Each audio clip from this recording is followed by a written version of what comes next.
News portal नायगिरि बयनिसिमबो सनितपुर जिल्ला दुलाराय बर' फरायसा आफादनिफ्राय खुलुमनायखौ जासिहरदों आरो जों सनितपुर जिल्ला दुलाराय बर' फरायसा आफादा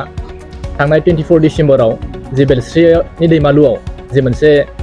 जाथाय जालांनाय नैबेखौ लानानै दिनै क्लियारिफिकेसन होनो थाखाय जोङो प्रेस मिट खालामदों। नाथाय जोङो गोनांथि गैया सानदोंमोन सनितपुर जिल्ला दुलाराय बर' फरायसा आफाद हिसाबै, मानो होनबा बे मोनसे जाब्रबथाय जानाय बा जाथाय जानाया एसेबां गिदिर मोनसे जाथाय जों बेखौ सानना लायाखैमोन। खोनानाय बायदिब्ला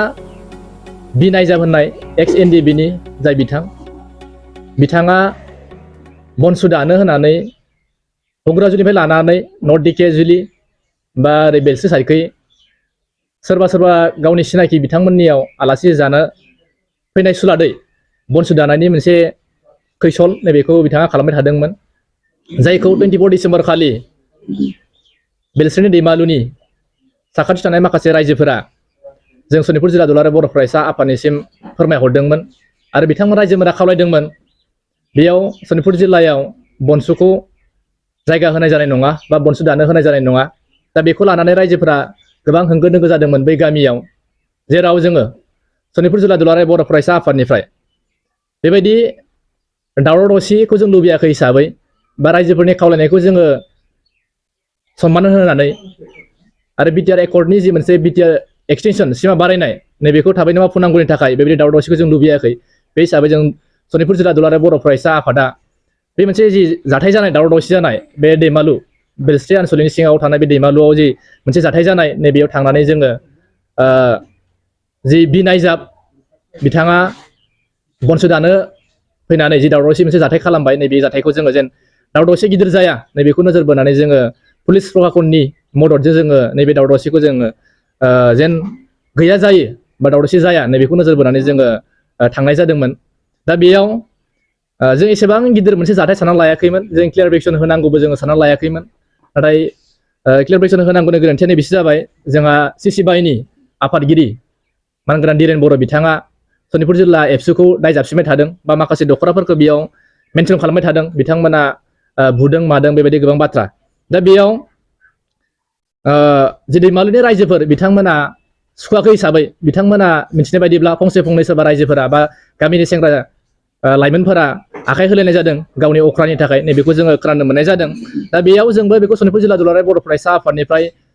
क्लियार होनो लुबैयो, जोंनो बनसुखौ सनितपुर जिल्लायाव नाङा बा बनसुआ बेयाव जायगा मोननाय जानाय नङा। आरो बेयाव जों बेखौबो जोङो रायलायबाय थादों सनितपुर जिल्ला एक्स एनडिबिनि गासै बिबानगिरि बिथांमोनजों, आरो बिथांमोना जोंजों खौसेयानो दङ। नाथाय सासे सानैया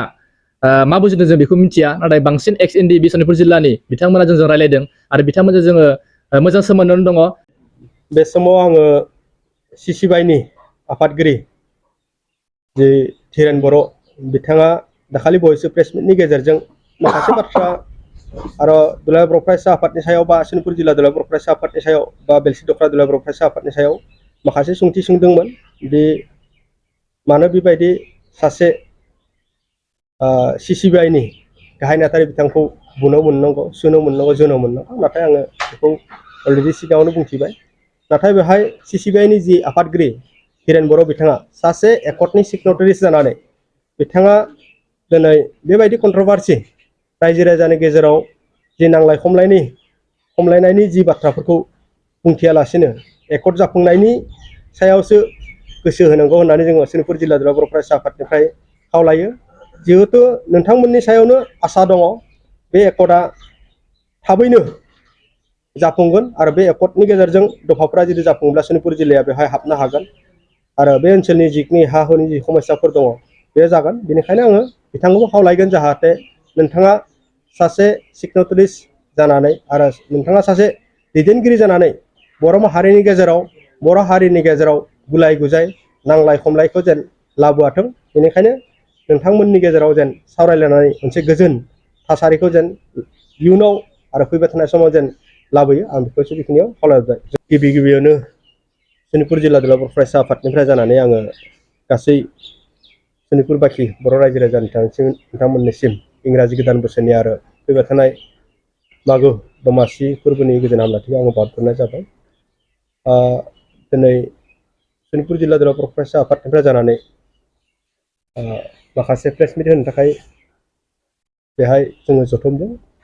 बेहाय बाहागो लानो हादों जोंहा सनितपुर जिल्ला दुलाराय बर' फरायसा आफादनि गाहाय नेहाथारि इलियास मोसाहारि लोगोसेयैनो सुलेखा नेहाथारि इन्जय बसुमतारि लोगोसेयैनो लोगो आफादगिरि रुपम दैमारि लोगोसेयैनो बाहागो लानो हादों सनितपुर जिल्लानिनो बुंथिगिरि परेश बरमह हिलारि आरो बिबानगिरि बिथांमोन जोंनि माखासे दंबायो आङो मुंखौ फारियै लाथ'लासै थांनाय जि 24 अक्ट' 2022नि जि बेलस्रिनि दैमालु ओनसोलाव जालांनाय जाथायखौ लानानै दायो मोखां बिजाबफ्राव बा फेसबुकफ्राव गोबां रोखोमनि बुंलाबायनाय बानसावलाबायनाय रावफोर ओंखारबाय थादों बेवहाय मोनसे शब्द ओंखारबाय थादों एक्स एन डि एफ बि नाथाय जोङो सनितपुर जिल्ला दुलाराय बर' फरायसा आफादनिफ्राय बेखौ रायजो राजानि गेजेराव आरो जोंनि जे एक्स एन डि एफ बि बिथांमोननिसिम जोङो